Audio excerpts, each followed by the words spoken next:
Welcome to this Sunday's Gospel Reflection. Well, suppose you go to a dealer to buy a brand new car. The dealer tells you that there is only one car left in the showroom. A beautiful, shining, luxurious looking car, and surprisingly, very cheap. You ask to give it a trial drive, but soon discover that the car has no rear window, it has no mirrors, and its powerful engine has five forward gears but no reverse gear. Uh, how can I drive this? You're unable to reverse the car or see what lies behind you or who is overtaking you. You can only drive forward, never backwards. Do you think that you will buy that car? Well, in the first of today's readings, we read how Elijah threw his cloak over Elisha, a poor farmer, herding his 12 pairs of oxen. God had chosen Elisha to be the successor of the greatest of all prophets, the prophet Elijah. And the cloak symbolized the power of Elijah, that he was giving and handing over to the poor farmer Elisha. The 12 pairs of oxen symbolized the 12 tribes of Israel. Overwhelmed by this unexpected, sublime call, Elisha asked for only one thing: to go back, to say goodbye to his parents, and then he will come and follow the great prophet. After visiting his parents, he then made a fire from the wood of his plough to burn a pair of his oxen as pure sacrifice to God. This was a point of no return. His new call was final, definite, total, absolute. Elisha could not go back to his old life as a farmer. You see, to answer God's call, to follow in the steps of the prophet Elijah and inherit his mission, he needed to give up totally and irrevocably his past dreams, his customs, his family, his whole way of life. This was the price he had to pay to drive the powerful new shining car with no mirrors, no reverse gears. There's no going back. Our God is like that. He only looks and moves forward. He is always at the point of no return. He never takes back what he promises or what he gives, and he never keeps back what he has. He never gets stuck anywhere or at any point in time.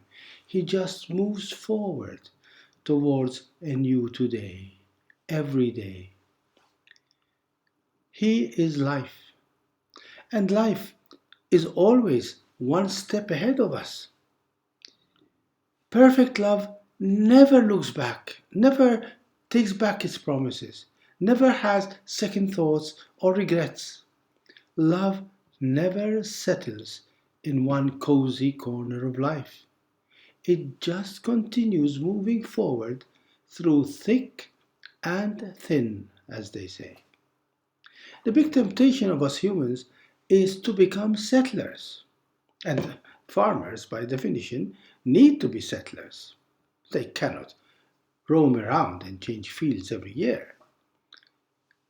We dream of settling down in a good house, a good job, a good life. We long to sit back and enjoy the fruit of our labors. a good pension, a good health, good family, good neighbors, good climate. Let's settle down. For God, there is no settling down. There is always ahead, the one and only destination, which is the New Jerusalem. Not the magnificent city built by the Jews, but the heavenly Jerusalem, which is our real home. When He sent His Son to show us who God is, the poor Jesus had nowhere to be born, let alone anywhere to settle. His disciples wanted to know His fixed address. Master, where do you live? They were constantly asking when Jesus would establish His kingdom. But Jesus could never settle anywhere. He was the divine nomad, the eternal pilgrim.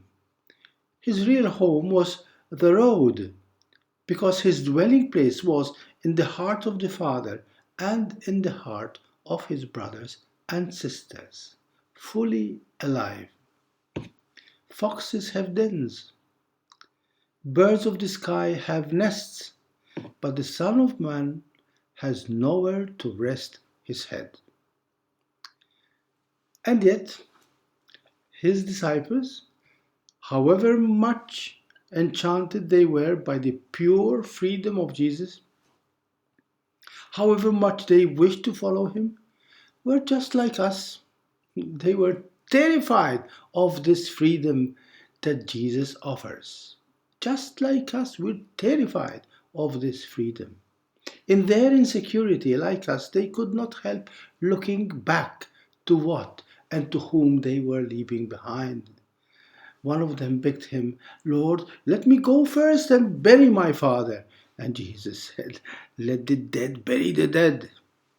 You go and proclaim the kingdom of God. Move on, move on. Another said, I will follow you, Lord, but first let me say farewell to my family at home. And Jesus replied, no one who sets a hand to the plow and looks back to what was left behind is fit for the kingdom of God. Don't look at the rear view mirror. Don't peep from the rear window. Fix your eyes, heart, and mind on what lies ahead and not on what is behind you. Life is always found in that one step ahead of you, and the time for you to live is always right now. Let us be grateful for our past, but let us never get stuck in regretful nostalgia. Let us stop whining and regretting our past. Oh, when I was a child. Oh, when I was young and strong. In my time, we have always done it this way. Oh, those were the times.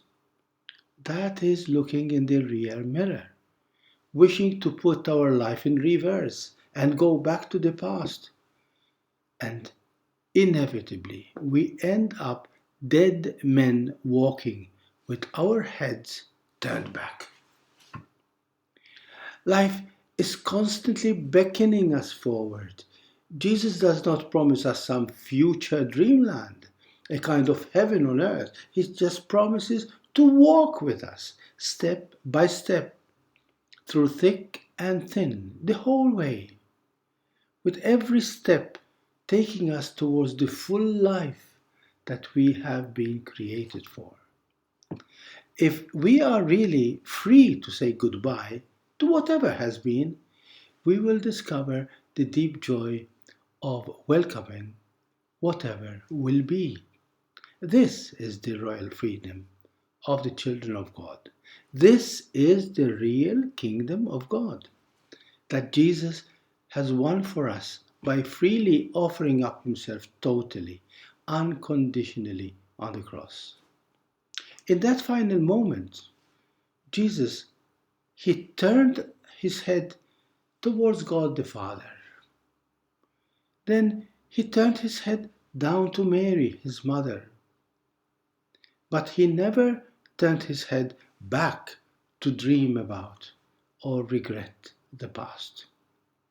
Jesus never looked back, but always fixed his eyes forward out of love for his Father, out of love for each one of us, his brothers and sisters. This is the good news that Jesus came to bring us right in the midst of our sad and fearful hearts. Following Jesus is opening our hearts to the inner freedom that only a loving heart can experience. Following Jesus is loving God with infinite trust and inner peace. As Mother Teresa used to say, following Jesus is gratefully opening our hands to receive what life gives us and opening our hearts to offer what God asks from us. Like Elisha, no one who sets a hand to the plough and looks to what was left behind is fit for the kingdom of God, says Jesus. It is this true, simple, hard, and liberating freedom as children of God that God makes us say with great joy and trust every day. I am not afraid of tomorrow because I have seen yesterday, but I love today. God bless you.